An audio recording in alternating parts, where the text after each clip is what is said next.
scooch it this way so we get the full bed. There we go. Okay. Here. Oh, my knees. Okay. All right, so we got that one we're reading tonight. What else do we want to read tonight? Let's read. There's some more here. Do that one.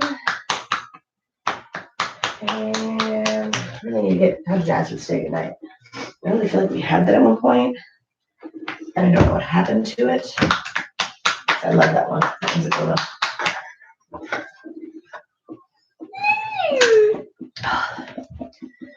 All right. Are we ready? You all set? You all set? Okay.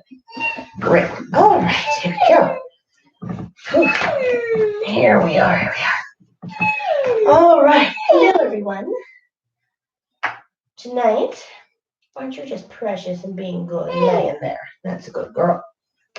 Tonight, we're going to read How Do Dinosaurs Say I Love You? Corduroy's Best Halloween Ever. And the one that I think, I really wish these had numbers in them. I really do. I don't see any kind of numbering system in them at all. And once upon a time, they came in like a big box, but the box got destroyed by someone.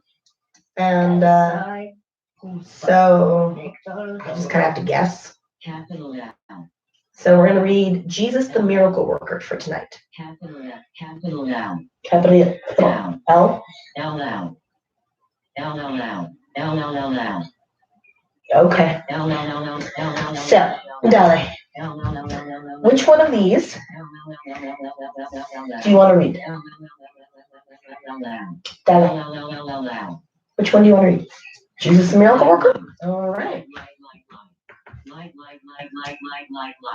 Light? Okay. Jesus the Miracle Worker. One day, Jesus called the disciples together. The time has come for you to go off on your own, he announced. Travel around the country, teach people about God, and help those who are ill. The disciples were a little nervous about going around without Jesus, but he told them to travel in pairs and take friends with them to help travel light, Jesus advised. If people offer to put you up for the night, stay with them. If people in a town refuse to listen to you, move on quickly. After a few weeks, the disciples returned. They were very excited and full of stories of how they had spread the good news about God far and wide. But Jesus could see they were tired. He himself was feeling very sad. He had just heard that his cousin John, the man who had baptized him, had been killed by King Herod, one of the sons of Herod the Great, who had tried to kill Jesus when he was a baby. How old are you? Well, you're 8. How to the power of old are you? How to the power of old are you? Wait. That doesn't even make sense. How to the power of old are you? Stop. Oh boy. I think we all need a rest, sighed Jesus. Jesus and the disciples clambered on board a fishing boat and set off across Lake Galilee. Jesus hoped they could find a quiet spot to rest and listen to each other's adventures.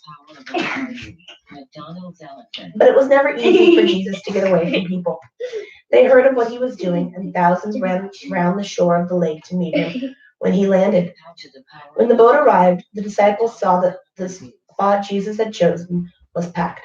When Jesus stepped ashore, he was greeted by a chorus of demands that he should speak. Oh no, groaned the disciples. Send them away, Master. But Jesus just smiled. A shepherd wouldn't send away his sheep just because he felt tired. How to the power of What's up, puppy? Yeah. Okay, sweet boy. He said to them, and I can't send these people away either. How to the power of old are you? Jesus spoke all day. When evening came, the disciples marched up to him. Do send the crowd away now, they begged. It's getting late, and if they don't hurry home, they will be too late to buy any food to eat. Why don't we give them a meal, suggested Jesus, with a twinkle in his eye. The disciples were dumbfounded by the suggestion. He couldn't afford it, they protested. There must be at least 5,000 people here. It would cost a small fortune to feed them all. It's true, tomorrow is Wednesday. Go around and ask if anyone has brought food back, Jesus told the disciples. They trotted off. Andrew was soon back, bringing a young boy with him. Well, here's one young lad who has 5 bread rolls and 2 small fish with him, he reported. But I don't really think they will be enough to feed everyone. The disciples laughed, and Jesus smiled. Well, he said, it may go further than you think. Just sort everyone into small groups and tell them to sit down. When everyone was sitting down, Jesus took the rolls of fish from the boy. Thank you for giving up your supper, he said. Jesus held up the food so that everyone could see it and thanked God for the gift. Then he started to serve the meal. The disciples put the food into baskets. They ran backwards and forwards, giving out the food to the hungry people. But however quickly they passed out the food, Jesus always had more to put in their baskets. Finally, all 5,000 people had eaten. Everyone was completely full, puffed the disciples to Jesus. And look, Jesus said, pointing to the rolls and fish, there's still some left. The disciples stared in amazement. Not only was there food left, but it seemed as if there was more than they had started with. Collect it up, laughed Jesus, watching their faces. It'll do for our next meal. There was a basket of food for each of the disciples. Jesus never told them how all the people had been fed. You know God can do anything, was all he said. Are you so surprised that he could feed his people as well? The disciples really shouldn't have been surprised because they already knew that with God's power, Jesus could do wonderful things. Yeah, but if I gave you yogurt, would you actually eat it?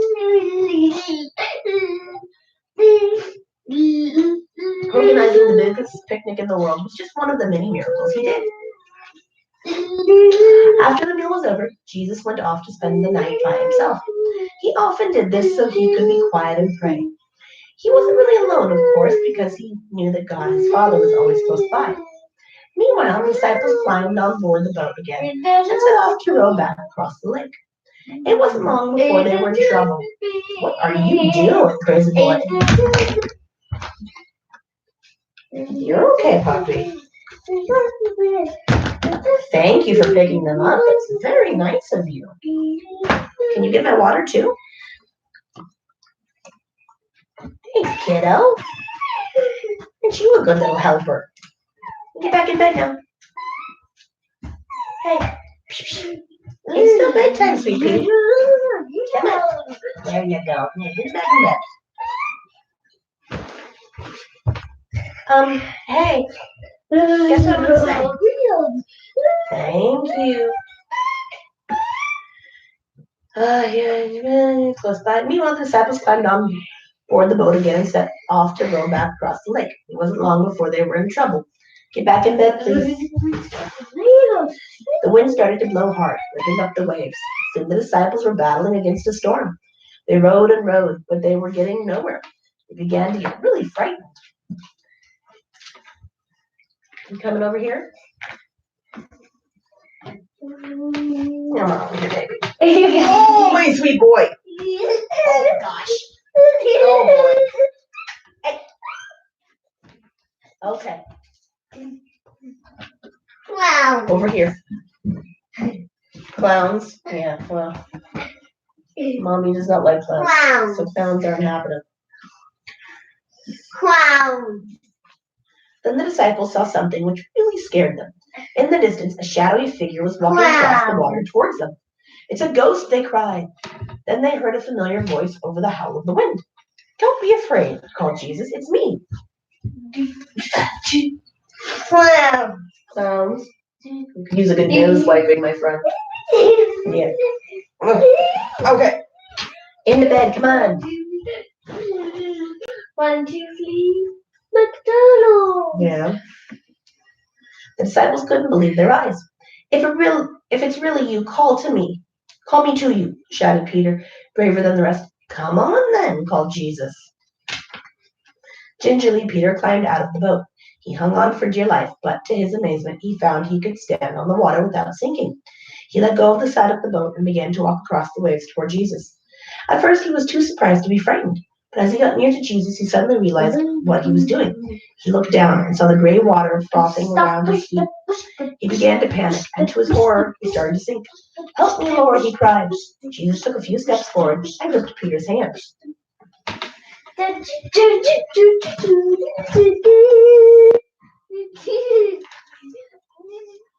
Jesus pulled Peter out of the water. "You're very brave, Peter," said Jesus as they walked together across the water to the boat. "Hey, in bed, come on." "But you still didn't trust me completely. When you have learned to do that, you will be able to do anything." The disciples pulled the two of them into the boat. At once the wind dropped and the waves calmed down. "I'm quite sure now that Jesus is the Son of God," Peter whispered to Andrew as they rowed back to shore. Jesus said nothing, closed his eyes, and turned his face to what was now a gentle breeze. "Back in bed." "Hey,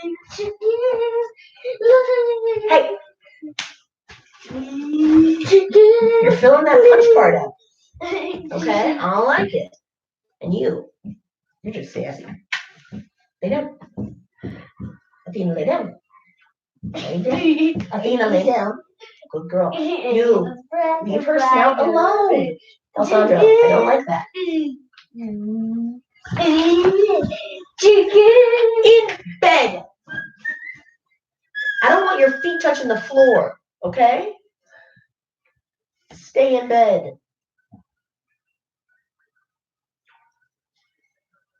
And that's the end of the book. I didn't realize I finished the book. Okay. Yogurt. Yeah, would you actually eat yogurt if I gave you yogurt? You know, your Abu bought you a whole special thing of yogurt and you didn't want any of it. Hi, I love you. Yes. Don't know. I don't like you chewing on me. Dale. Which one? You're not getting donuts right now. It's 9 o'clock at night. Pick a book. Corduroy's Best Halloween Ever? Okay.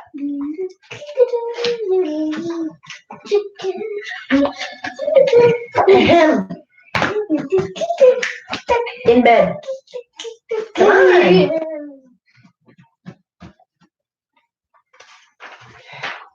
Look at my phone, you weirdo. Okay. It was almost Halloween. Corduroy and his friends were getting ready. They went to pick out a pumpkin for Corduroy's Halloween party. There was so much to do before the party. Corduroy raked the leaves. Rabbit, Puppy, and Mouse tried to help, but jumping in the leaf pile was much more fun.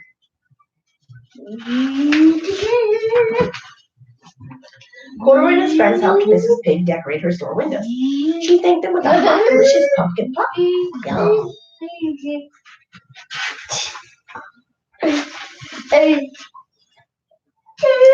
Back at Corduroy's house, they all started talking about their costumes for Halloween. "I'm going to be a pumpkin," said Mouse. "I'm going to be a lion," said Rabbit. "The king of the jungle." "My costume is a secret," said Puppy. "It's really great. I want you all to be surprised." Corduroy was worried. He didn't have an idea for a costume yet. What would he wear for Halloween?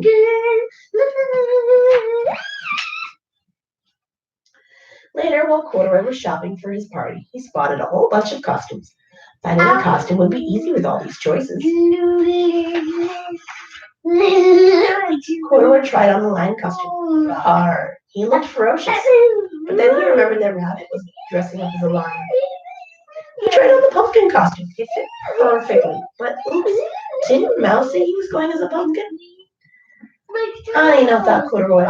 I will be a scary witch with a pointy hat. Then he remembered something. His friend Dolly wanted to dress up as a witch. Then he saw the perfect thing, a dinosaur mask.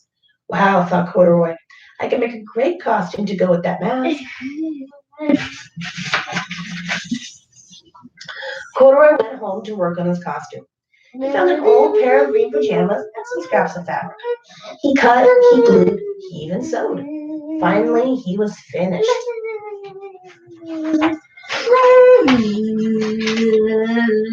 Halloween night finally came. Corduroy was so excited for his party.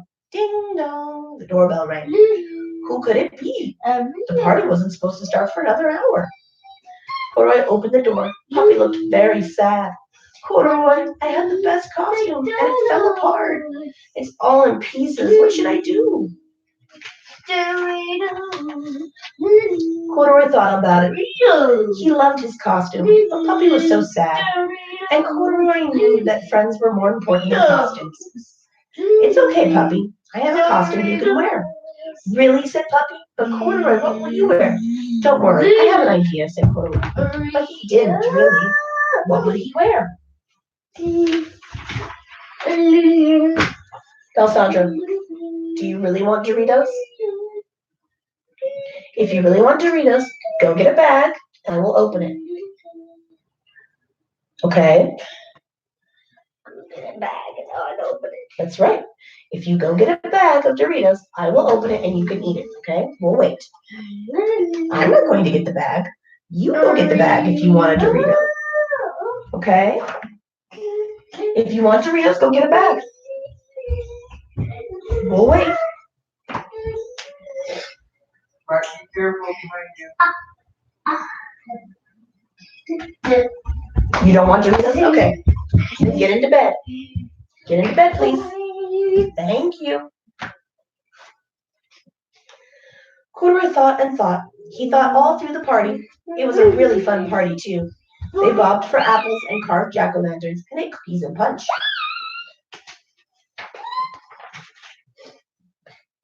They even danced the monster mash. It was almost time to go trick-or-treating, and Corduroy still didn't have a costume. Suddenly, he really did have an idea. He carefully moved everything off the table. He held up the tablecloth. Perfect, thought Corduroy. He cut holes for eyes and mouth. He looked at the punch and chocolate stains all over the tablecloth. Oh, I am a ghost who just came from a Halloween party, said Corduroy. All his friends laughed. It was a great costume. Let's go trick or treat.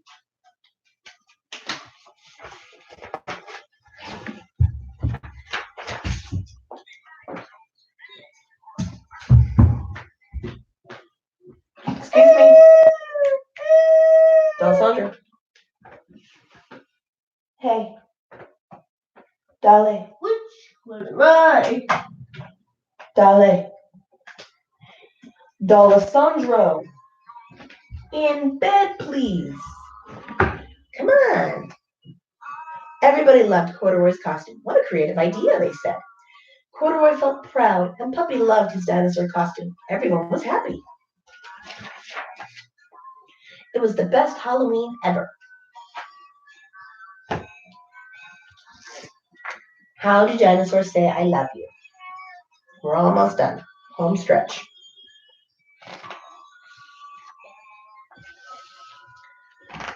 You woke in the morning in such a bad mood. Whoosh. Message is on its way. What message? What did you send me? Dolphin. Dolphin. D. Doritos. You want Doritos? Pizza. Well, you asked for Doritos like 3 hours ago. You could have had Doritos at that point, too. I told you, if you want Doritos, go get a bag.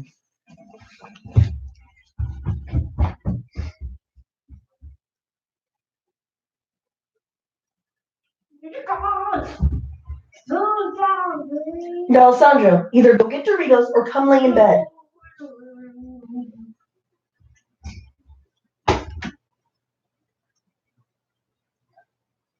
Boy?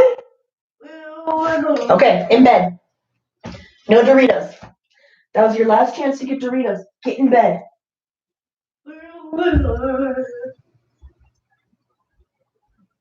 Get in bed.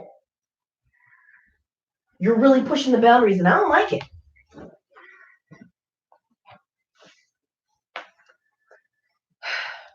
How did dinosaurs say I love you? You woke in the morning in such a bad mood and sat at the table and fussed with your food. But then you blew kisses and waved from the door. I love you. I love you, my dinosaur. Out in the sandbox, you threw lots of sand. Get out of this bed and I whoop your ass. Hey! Stop it. I don't know what's gotten up your butt, okay? But stop it. You've had ample opportunity to eat whatever you wanted, and you just finished eating chicken before we came up here to read, okay? So don't pull this I'm hungry thing, okay? You're going to sit here. You're going to listen to how dinosaurs love you, okay? And your father's going to try and not laugh. Kill. I hear you over there.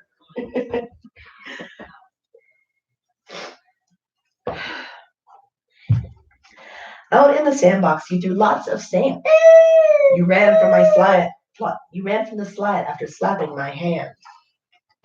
But you suddenly turned with a smile I adore. Oh, I'll always love you, my dinosaur.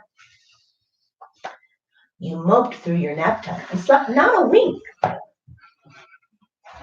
What? You got an itchy back?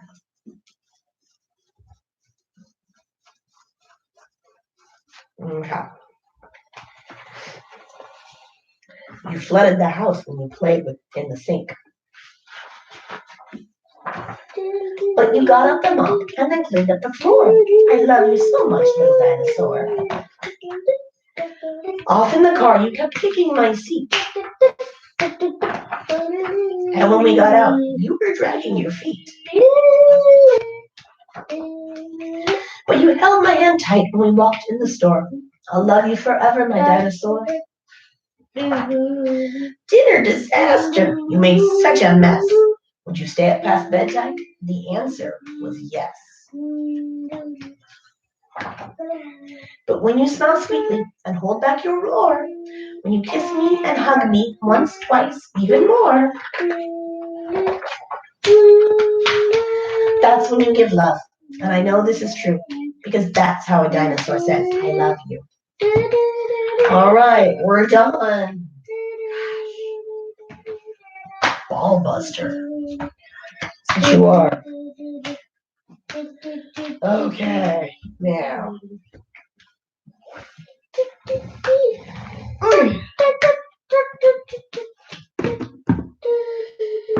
Okay, so I don't know. I think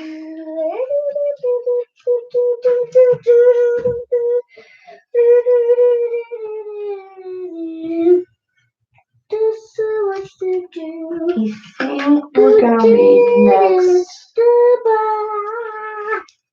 Jesus the Healer for tomorrow. I think that's the next one to do. If I could remember the order in the actual Bible, I'd probably be better off with this, but I can't. It's also hard to think sometimes when someone is constantly making noise. So there's that. Clay composer. Clay composer. All right. All right, guys. Well, we will see you tomorrow night for more of this insanity. As he mocks me now for yelling at him. That's what he does. All right, guys. Good night. We'll see you tomorrow.